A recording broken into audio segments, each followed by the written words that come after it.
আমি জানি না কেন, আমি আমার সাধ্যমতো চেষ্টা করি তাদেরকে আমার জায়গা থেকে সহযোগিতা করার।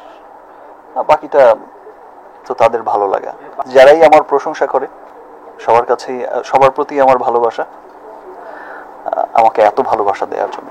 সে আমাকে প্রেশার ক্রিয়েট করেছে। তা আমি শাকিব খানের কাছে একটা কথা বলবো অ্যাজ এ হাজবেন্ড।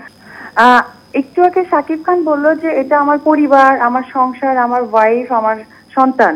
আমার কাছে ওই বুবলিশ বা ওই আবার পার্সোনাল লাস্ট ইস্যু কিছুদিন পর মনে হয়েছে যে ধৈর্যের একটা সীমা আছে। আসলে আমি চুপ থাকি, সবাই চাণক্য নীতিতে একটা কথা আছে, জঙ্গলে নাকি সোজা গাছটাকেই সবচেয়ে আগে কাটা হয়। আগে কথা বলা হতো যে বোবার কোনো শত্রু নই, এখন দেখা যায় বোবারই হচ্ছে সবচাইতে বেশি শত্রু, বিকজ বোবা কথা বলতে পারে না। বোবাকে চর দিলেও সে কথা বলতে পারে না যে আমাকে চর মেরেছে, বোবাকে লাথি দিলেও বলতে পারে না সে লাথি খেয়েছে। সো বোবা থাকার এখন আর সময় নেই।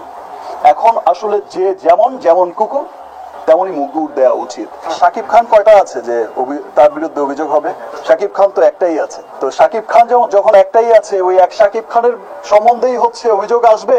ওই তার যারা হচ্ছে এনিমি আছে তার হচ্ছে বদনাম গাইতেই থাকবে। শাকিব খানের আবার যারা ফ্যান ফলোয়ার আছে, শাকিব খানের যারা লাখো ফ্যান আছে, শাকিব খানের যারা শুভাকাঙ্ক্ষী আছে, আবার সমস্ত ভালোবাসা, বেশি বেশি ভালোবাসা শাকিব খানই পাবে। বা আমি আজকে শাকিব খান, কালকে আমার জায়গায় অন্য কেউ আসলে সেই পাবে, এটাই স্বাভাবিক।